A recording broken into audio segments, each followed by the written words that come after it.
What's up, everybody? True Evil here, and today Kokardi has just released, and me and a bunch of people have been trying out a lot of different builds, and I want to tell you the ones that I think are the best, as well as ones to avoid, but more importantly, how to build Kokardi, how to draft him, how to use him, because he is a very powerful PvP unit.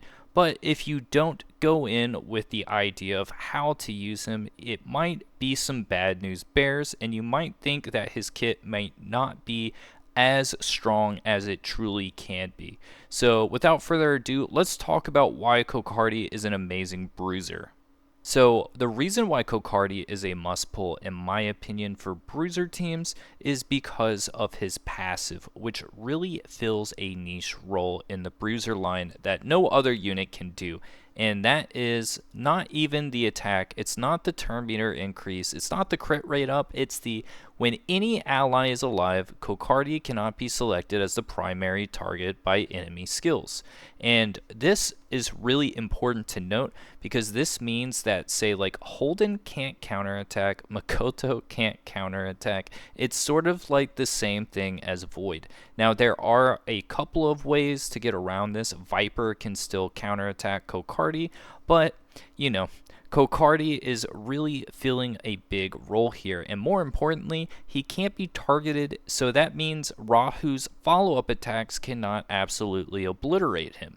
So this is everything is kind of going in his favor, and what he is going to excel in is, well, dealing with these bruiser mirrors in specific ways, but you do have to build around him as well as you need to build his gear correctly. So first off, let's talk about how to build him. So let's go over the build for Kokardi because it is very nice, and I'm not seeing a lot of people trying this, and it's been working wonders today. And that is the Tiger Yin build with Bloodbath, Fury, Swift Raid. Never thought I would say that, but the reason it's so strong on Kokardi specifically is because the Tiger Yin, when it procs, it makes the first hit of damage taken in the turn increase by 50%, and because his skill 3 is just a single hit AoE nuke, it's just going to make that go absolutely insane and deal so much damage. Really easy to get around that. And then for the passive effects, let's just get it out of the way. Red overclocking, red shadow dash because you want him to cycle for his passive and build up flame stacks, and then assault or blade, depends on what's the better you roll. I haven't rolled anything better than red assault, and I'm running low on chips, so keeping it there for today. And the reason you want Swift Raid instead of Fury Edge is because although it's nice to have that crit damage, you want to make sure Kokardi is at 70% crit rate so you can focus on other stats. So I would really recommend that. It's really easy to go over that 70%, and I don't think there really is a need to. So because of that, I want the speed, and even though crit damage is better than attack, I'm trying to get as many flame stacks as possible. So the speed is definitely looking more like a snack than the crit damage on the Fury Edge. And then Fury, just because we can't have Swift Rush, this is the best because, well, he's going to be critting pretty much every hit, so it's just a lot of extra damage. And we have Bloodbath, even though he can't be targeted, you really want the Bloodbath here because, well, AoE attacks exist, Rahu is still bringing the burr. So I really like this build, and let's talk about the stats right here because I have pretty specific numbers, which is I have a flat 1500 defense. I think that is a really good goal to go for because that's how you can get the maximum amount of defense possible before you start getting in the defense values starting to be worth, say, less. So I really want at least about 1500, 1520, whatever it goes to on any of my bruiser DPS units, and then 70% crit rate because he gives crit rate up.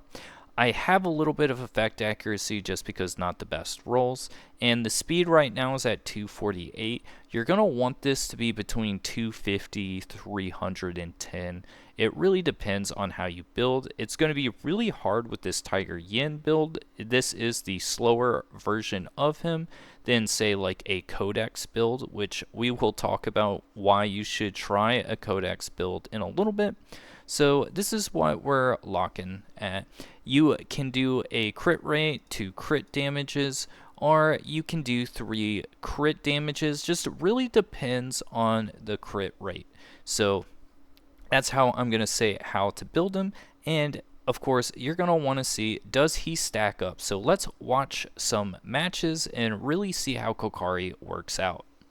So the first gameplay footage we're going to watch is going to be this AI arena match, and the reason I want to show this is because we're going to be using the same units on each side, except we're switching the bruiser unit, which is the opponent is going to be using a really juiced up Rahu, and I'm going to be using Kokardi. And the reason I want to demonstrate this is because right now Rahu is the king of bruiser mirrors. Pretty much if you can lock in Rahu in a bruiser mirror, you're going to be chilling. And here, this is the first attack, and as you can see with that Tiger Yin proc, Tiger Yin plus skill 3 is no joke. And usually what ends up happening is that in PvP, once you get the second time that the Tiger Yin is going to proc with the skill 3, it usually one-shots pretty much anything in the game.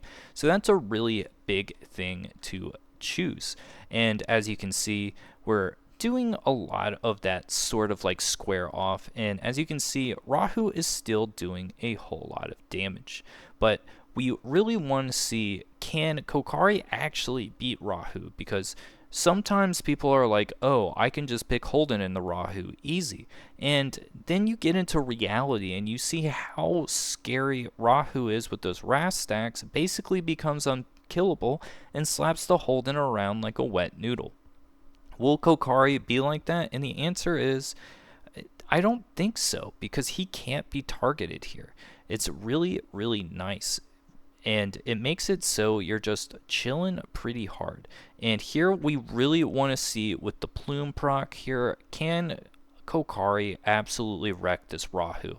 And as you can see, I have that Tiger Yin, and the Tiger Yin was able to make it so that juiced up Rahu got pretty much one-shotted, and that is why I think Tiger Yin is the best shell for Kokardi. It makes it so these units that seem pretty unkillable are, well, they're killable. And that's really all you kind of need to know sometimes. It's just like, does it do the job? Because sure, there are other shells like you can think of, like, oh, Ouroboros or whatever. If it gets all the max stacks, we're going to be doing so much extra damage. But the thing is, it's not going to be as much as this Tiger Yin proc, right? So that's a big thing for me, is I am a Tiger Yin believer for this character, and it's definitely popping off. As you can see, pretty much every proc someone. Now we're going to watch how to counter Kokardi in RTA, which is going to be, you're going to want a Viper. And the reason you want Viper against him is because Kokardi does have that sort of evasion that makes it so you can't counterattack him, but as you can see right there, the Viper was able to, because Viper isn't the same as, say, like Holden and Makoto and Bramble Rahu. His passive lets him bypass those pesky things like Void, so really huge. And here he's able to do the attack down and the speed down. That's really, really important because, well, those are the two things Kokardi want. Viper is literally just his kryptonite. Now Holden is also something that could counter Kokardi a little bit with the attack down, but if you play around and draft around, not that big of a deal to get through. The big thing to get through is going to be Viper, so you need to watch out for that. And obviously Tiamat is going to be a problem, but like, I feel like Kokardi isn't that like first unit you pick out of the bruisers, right? He is sort of like that 4th, 5th pick DPS in my opinion, because, well, you don't want to pick Kokardi and then they pick like Tiamat or something, unless if you're doing that on purpose to bait them so you can pick Makoto and Rahu or something like that. So that's something to really keep in mind, is that you really need to prioritize like where you want to pick him. And for me, I think he is in those lower picks because I want to make it really hard for them to counter the Kokardi. And honestly, if they ban the Kokardi, that means I most likely am going to make it through the draft with the Lily, and that means I'm probably going to be big chillin'. So that's definitely a big thing I am looking forward to, is just figuring out the really good aspects of drafting. So that is how I would build Kokardi.